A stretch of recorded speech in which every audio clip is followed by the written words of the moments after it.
Hello everybody, Michael Norwood here with another video on don't take the bait, about not taking the bait.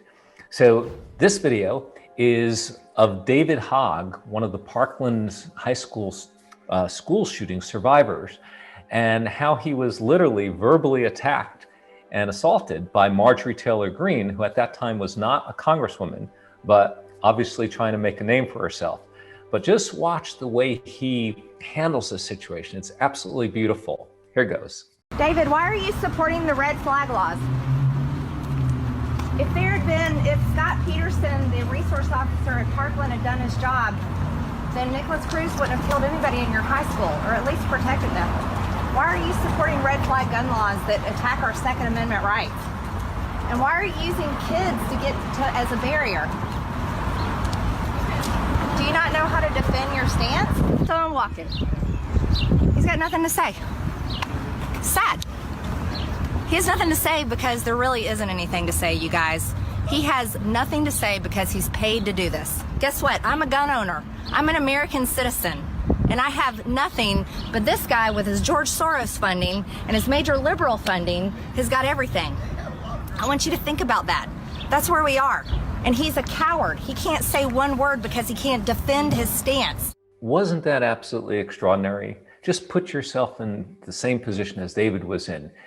If you were under attack by somebody who was basically venting on you, releasing all the bile, all the wounds in their system, could you stand up and do exactly as he did?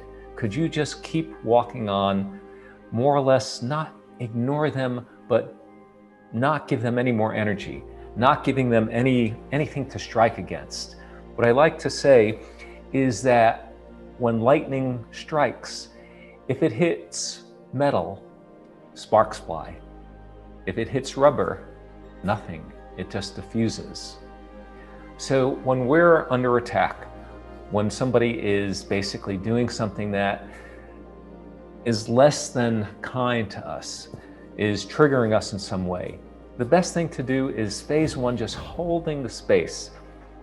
Not just listening, but in this circumstance, when somebody is just on the attack, walking away, not basically feeding into it, not giving them something to hit against. Just get out of there. Speak to them another time if it's a person who is just going through some type of reaction who may be more reasonable.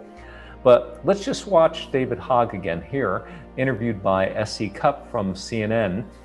And what he says was his secret in handling the situation, which is very similar to what I'm saying here with holding the space. Joining us now is David Hogg. He is the co-founder of the March for Our Lives. David, great to see you, as always. That was March of 2019. Do you remember that moment? Do you remember seeing her and what you were thinking?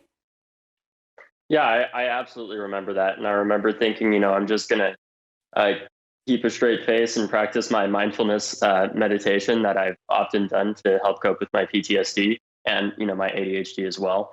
And it was actually really helpful in that regard because we can see in that video, they're clearly trying to get a rise out of me and the fellow activists that I'm with by asking incredibly triggering questions, saying the name of my shooter and the name of the shooter at my high school and, stuff like that. So, sometimes it's just, as I was told growing up, it's just better not to respond to bullies and just walk away. I don't know how you did it, David. I don't know how you did it. And I mean, she was baiting you so much and she was relentless in following you. She was heckling you. I mean, obviously you had survived the Parkland school shooting. So she's bringing all of this up. She also said during that she said, I have a concealed carry permit. I carry a gun, she said, for protection. How did you interpret that? Did you hear that as a threat when she was chasing you saying that? Oh, absolutely. But, what I always say to myself, Allison, is that if they shoot me, they prove my point. And the reality is they can't kill a movement because the reality with that as well, it's funny when they say that we're paid off and stuff. And I can tell you that there's no amount of money that you could ever pay any of us to do this work because that's not why we do it. None of us want to be doing this, but we have to because sadly corrupt elected officials like Marjorie Taylor Greene are in Congress and would rather choose to protect guns than children. And it's just a horrific reality. Can I just point out how ridiculous it is that it's on the survivors of gun violence to stand up to gun violence, to be the ones to try to end it. What incredibly wise words from such a young kid. I don't know what age he was, but he must have been 18 or 19 when this occurred with Marjorie Taylor Greene. Here, an adult, supposedly a mature woman. And again, there is part of me that has compassion for her, understanding, just as Nelson Mandela would say, which is one of my watchwords of life, that none of us are born hating, we're all born loving. And if we had begun to hate, it was because we had learned to hate. And if we had learned to hate, we can learn to love again. So in that grand tradition of Nelson Mandela, of Martin Luther King, of John Lewis and David Hogg in this instance, we don't respond in anger to these people. We do what we have to do. As he said, he just walked away. He practiced his mindfulness. Poor guy, he's saying he's suffering from PTSD, certainly from the result of being in that school shooting where so many kids were killed. And now he's doing such good work with this March for Our Lives, this movement that he's creating to try to put a halt to all the gun violence in school. Just look at in your life. Who is it who baits you?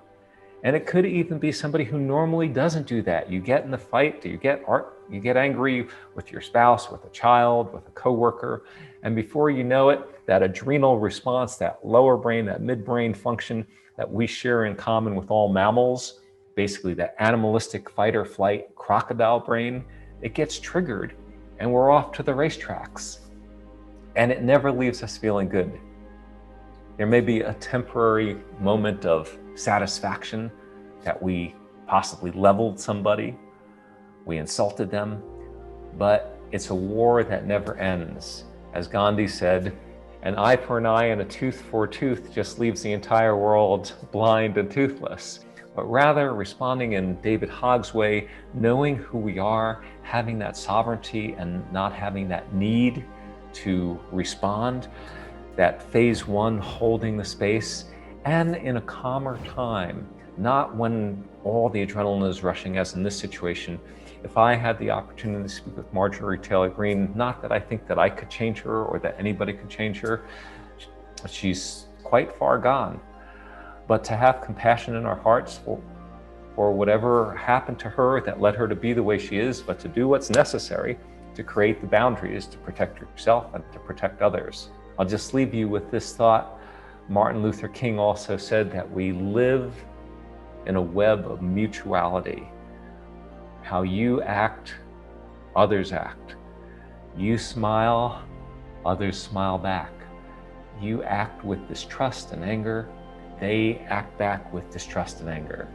Isn't it just so much more beautiful if we all start one step at a time, beginning to take that high road, beginning to hold that space, beginning to speak the other person's truth, phase two, beginning to ask them questions to bring out that higher self, get them to recognize their own dysfunction.